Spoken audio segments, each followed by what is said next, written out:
தமிழடியான் சொந்தங்கள் அனைவருக்கும் வணக்கம். வடமாகாண மக்களுக்கு அரசாங்கத்திடமிருந்து ஒரு மகிழ்ச்சியான செய்தி ஒன்று வந்திருக்கின்றது. என்ன மகிழ்ச்சியான செய்தி என்பதை விரிவாக பார்க்க இருக்கின்றோம். இன்று ஜனவரி மாதம் 9ஆம் தேதி வியாழக்கிழமை பாராளுமன்றத்திலே முக்கியமான தீர்மானம் ஒன்று நிறைவேற்றப்பட இருக்கின்றது. அது குறித்தும் பார்க்க இருக்கின்றோம். அத்துடன் பிப்ரவரி மாதம் 4ஆம் தேதி இலங்கையினுடைய 77வது சுதந்திர தினம். இம்முறை புதிய அரசாங்கத்தின் கீழே இது எப்படி கொண்டாடப்பட உள்ளது? ஏனென்று சொன்னால் அனுரகுமார திசாநாயக்க தலைமையிலான அரசாங்கம் எல்லாத்தையும் எளிமையாகத்தான் கொண்டாடுவார்கள். எனவே சுதந்திர தினத்தை அவர்கள் எப்படி கொண்டாடுவார்கள்? இது சம்பந்தமாக வெளிவந்திருக்கின்ற தகவல்களை பார்க்க இருக்கின்றோம். அத்துடன் ஜனவரி மாதம் 25ஆம் தேதி இடம்பெற இருக்கின்ற தமிழ் கட்சிகளுக்கு இடையிலான சந்திப்பு சம்பந்தமாக ஒரு சில தகவல்கள் கிடைத்திருக்கின்றன. அவற்றையும் தொகுத்து பார்க்க போகின்றோம். அத்துடன் இன்றைய கேலி சித்திரமும் இருக்கிறது. எல்லாவற்றையும் தொகுத்து இந்த காணொளியில் பார்க்க போகின்றோம். வாருங்கள் காணொளிக்குள் போவோம். ஜனவரி மாதம் 9ஆம் தேதி வியாழக்கிழமை ஆகிய இன்று பாராளுமன்றத்தில் முக்கியமான சட்டமூலம் ஒன்று நிறைவேற்றப்பட இருக்கின்றது.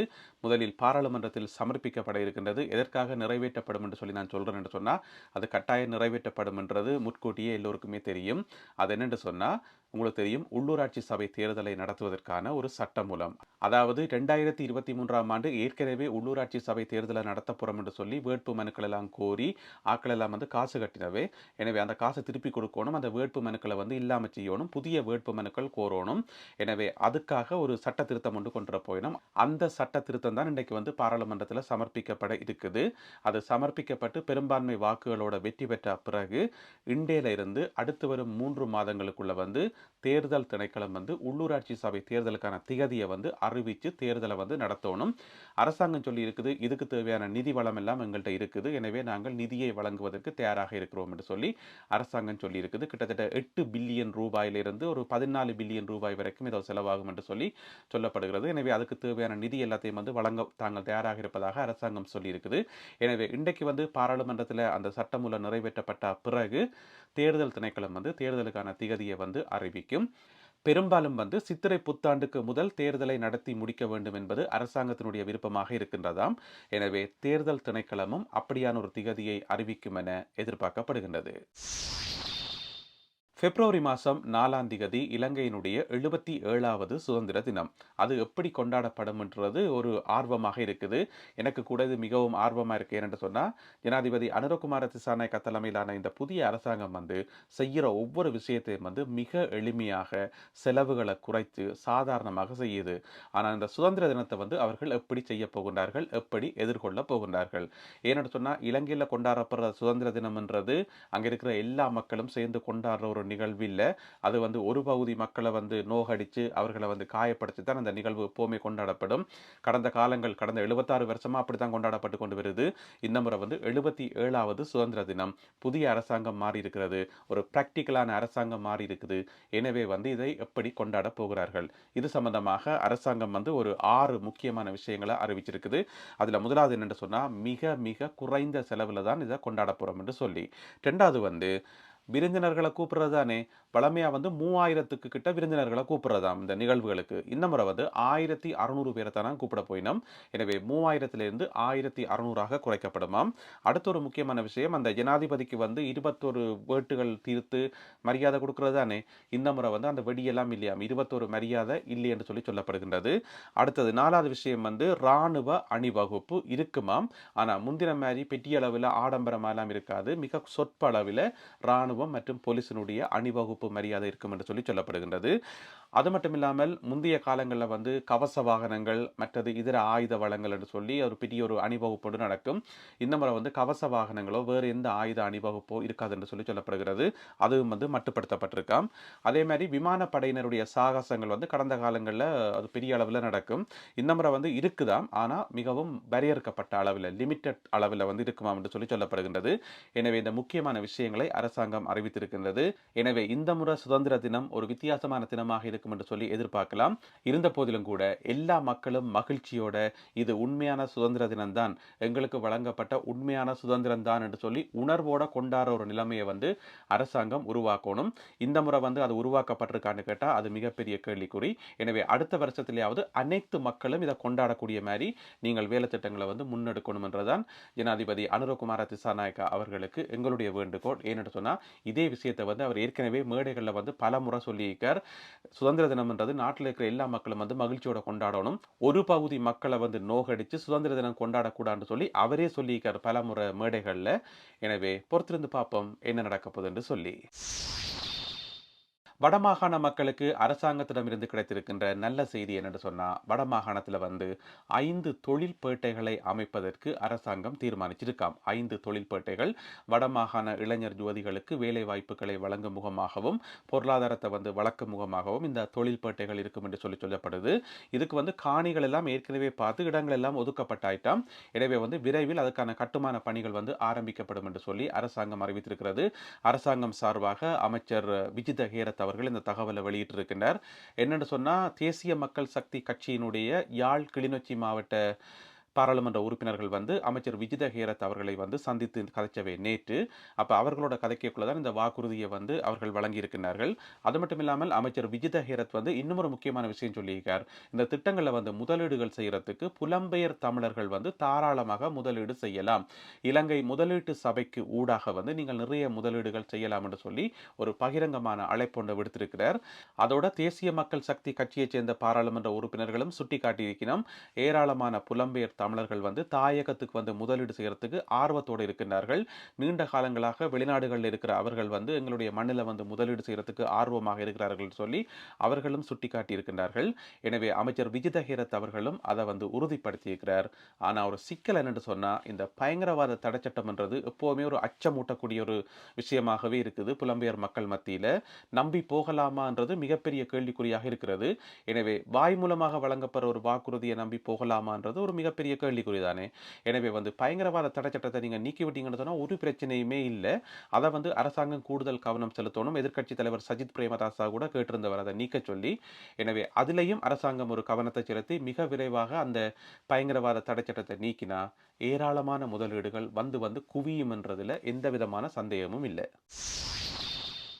கிளீன் ஸ்ரீலங்கா திட்டம் பலத்த எதிர்ப்புகளின் மத்தியிலும் ஆதரவின் மத்தியிலும் வந்து வெற்றிகரமாக போய்கொண்டே இருக்கின்றது.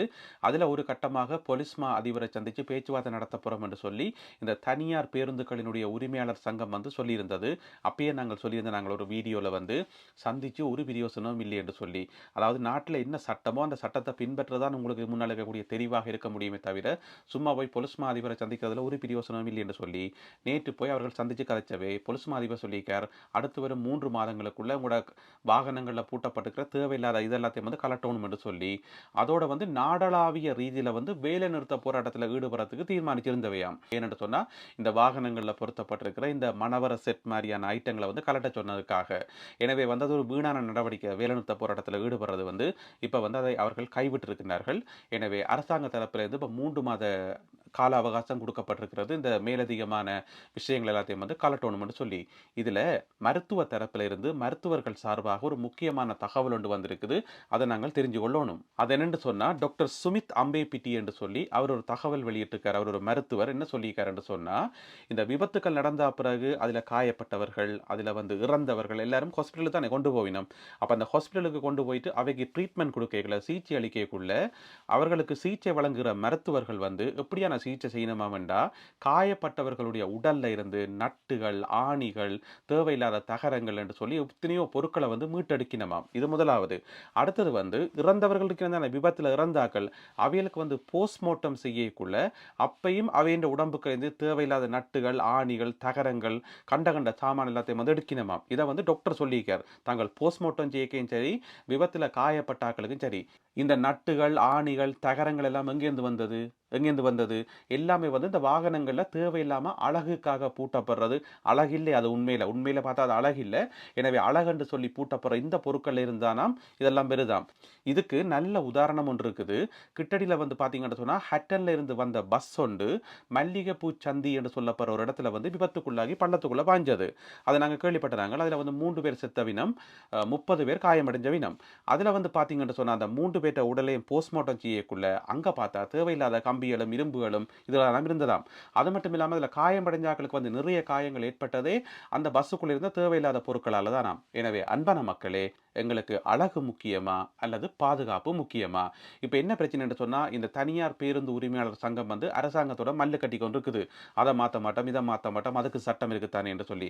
என்னன்னு சொன்னா, அரசாங்கத்தாலேயே அங்கீகரிக்கப்பட்ட 22 விதமான அனுமதிகள் இருக்காம். இந்த எக்ஸ்ட்ரா திங்ஸ்கள் பூட்டுறதுக்கு. எல்லாத்துக்குமே வந்து நிபந்தனைகள் இருக்கு. இப்படி தான் பூட்டணும்னு சொல்லி. ஆனா இங்க பூட்டப்படுறது எல்லாமே வந்து நிபந்தனைகளை மீறித்தானாம் பூட்டப்படுதாம். எனவே பொதுமக்களாகிய நீங்கள் ஒரு முடிவெடுக்கணும் என்னன்னு சொன்னா, இனிமேலும் இந்த மாதிரி சோடிச்சுக்கிற மணவர மாதிரி இருக்கிற பஸ்ஸிலேயோ ஆட்டோலையோ இதுலயோ நாங்க ஏற மாட்டோம். நாங்க சாதாரண பாதுகாப்புள்ள பஸ்ல தான் ஏறுவோம்.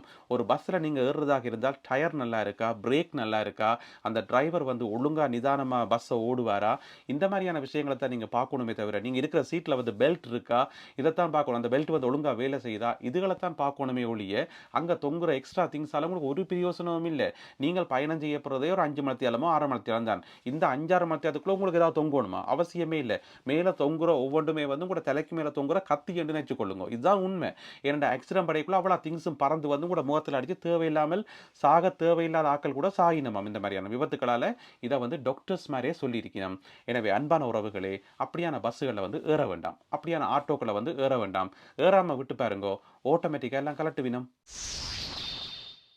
அடுத்ததாக தமிழ் கட்சிகள் அனைத்தும் ஒன்று சேர்ந்து 25ஆம் தேதி ஒரு சந்திப்பை மேற்கொள்ள இருக்கின்றன. அது பற்றிய ஒரு செய்தி. இந்த செய்தியை கேட்டு யாரும் சிரிக்கக்கூடாது. என்ன விஷயம் என்று சொன்னால், நேற்று தான் செய்தியில் சொன்னாங்க, எல்லா தமிழ் கட்சிகளும் ஒன்று சேர்ந்து ஒரு நல்ல தீர்வை வாங்கி தந்தால் சந்தோஷம் தானே என்று சொல்லி சந்தோஷப்பட்டோம். ஆனால் இவியலை நம்பி நாங்கள் சந்தோஷப்படலாமோ? இல்லை. இன்றைக்கே அதுக்கு ஒரு ஆப்பு வச்சுட்டோம். என்னென்னு சொன்னால், பாராளுமன்ற உறுப்பினர் சாணக்கியன் இருக்கார் தானே, அவர் வந்து ஒரு பேட்டி வழங்கியிருக்கிறார். என்ன சொல்லியிருக்காருன்னு சொன்னால், அதாவது பாராளுமன்ற உறுப்பினர் சிவஞானம் ஸ்ரீதரன் இருக்கார் தானே, அவர் வந்து பாராளுமன்ற உறுப்பினர்களாகிய கஜேந்திரகுமார் பொன்னம்பலம் அவர்களையும் செல்வம் அடைக்கலநாதன் அவர்களையும் சந்தித்து கதைச்சது வந்து உத்தியோகபூர்வமான சந்திப்பு இல்லை. அது வந்து சும்மா கண்டியில் இடைவெளியில் வந்து சந்தித்து கதைச்ச ஒரு சந்திப்பே தவிர இதுக்கும் தமிழரசு கட்சிக்கும் ஒரு சம்பந்தமும் இல்லை. இது சம்பந்தமாக நாங்கள் எந்த விதமான முடிவையும் எடுக்கல என்று சொல்லி அவர் ஒரு பக்கம் சொல்லியிருக்கார். அதே நேரம் இன்னும் ஒரு செய்தி வந்திருக்கேன் என்று சொன்னால், பாராளுமன்ற உறுப்பினர் சிவஞானம் ஸ்ரீதரன் அவர்கள் இலங்கை தமிழரசு கட்சியினுடைய தலைவராக பொறுப்படுத்தியிருக்கின்ற CVK சிவஞானம் அவர்களை சந்தித்து அவரோட இதை பற்றி கதைச்சுத்தான் இந்த ஒரு முடிவுக்கு வந்தவர் என்று சொல்லி இன்னும் ஒரு தகவல் தெரிவிக்குது. அதே நேரம் 25ஆம் தேதி நடக்க இருக்கிற இந்த சந்திப்புக்கு தமிழரசு கட்சி சார்பாக இவியல் போவினமா போக மாட்டினமான்றதே ஒரு பெரிய கேள்விக்குறியாக இருக்குது. முதல்ல வந்து தமிழ் கட்சிகளை ஒன்று சேர்க்கிறதே பெரிய கஷ்டம். அதுலேயும் வந்து தமிழரசு கட்சியை ஒன்று சேர்க்கிறது வந்து அதை விட பெரிய கஷ்டம். இப்போ என்ன செய்ய போயினோம்னு சொன்னால், அந்த பேச்சுவார்த்தைக்கு முதல் இன்னும் ஒரு பேச்சுவார்த்தை நடத்த போயினோமா. அதாவது 25ஆம் தேதி பேச்சுவார்த்தைக்கு முதல் 25ஆம் தேதி பேச்சுவார்த்தையே வந்து இப்போ உங்களுக்கு குழப்பமாக இருக்கும் கேட்கும்போது, 25ஆம் தேதி பேச்சுவார்த்தையை வந்து அனுரகுமார திசாநாயக்காவோட போய் எப்படி பேசுறன்றதுக்கான ஒரு பேச்சுவார்த்தை.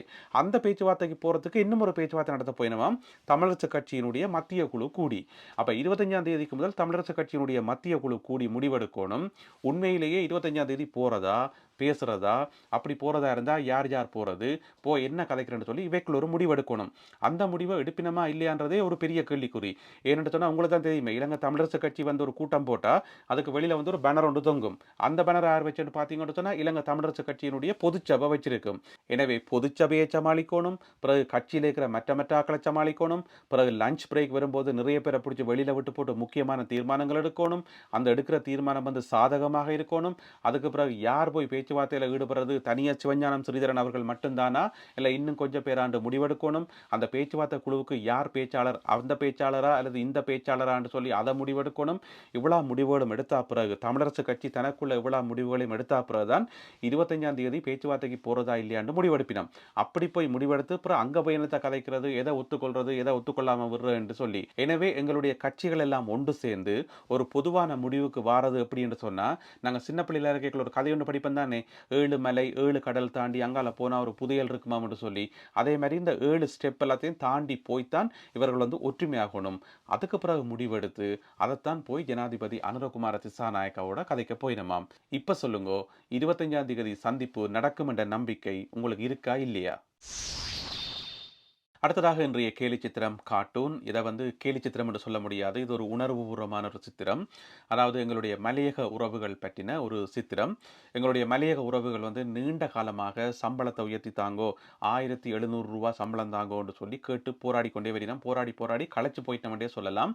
அப்படி இருக்கும்போது அதுக்கு ஒரு பதிலை சொல்லாமல் இப்ப எல்லா தோட்ட தொழிலாளர்களுக்கும் வந்து குடை கொடுத்திருக்கிறோமாம். அந்த குடையை பிடிச்சுக்கொண்டு நீங்கள் மழை பெய்தாலும் சரிதான், வெயில் அடித்தாலும் சரிதான், நீங்க வந்து தேயிலை கொழுந்துகளை வந்து பறிக்கணும் என்று சொல்லி குடை கொடுத்திருக்கணுமாம். இப்ப கேட்டது வந்து ரூ. 1700 சம்பள உயர்வு. அதை கொடுக்காமல் குடையை கொடுத்து சமாளிச்சிருக்கணும். எனவே எங்களுடைய உறவுகளுக்கு இந்த இதுல இருந்து எப்பதான் விடுதலை கிடைக்கும் என்று சொல்லி தெரியல. எனவே புதிய அரசாங்கம் வந்திருக்கு. ஆனா அவர்களுக்கான சம்பளம் உயரலைன்றது இது அரசாங்கத்துக்கு இருக்கக்கூடிய ஒரு முக்கியமான நெருக்கடி. எனவே இந்த அரசாங்கமாவது கவனம் செலுத்தி அவர்களுக்கு உரிய சம்பள உயர்வை கொடுக்கணும் என்றுதான் எங்களுடைய விருப்பம். மீண்டும் மற்றும் ஒரு காணொளியில் உங்களை சந்திக்கின்றேன். அதுவரை நன்றி, வணக்கம்.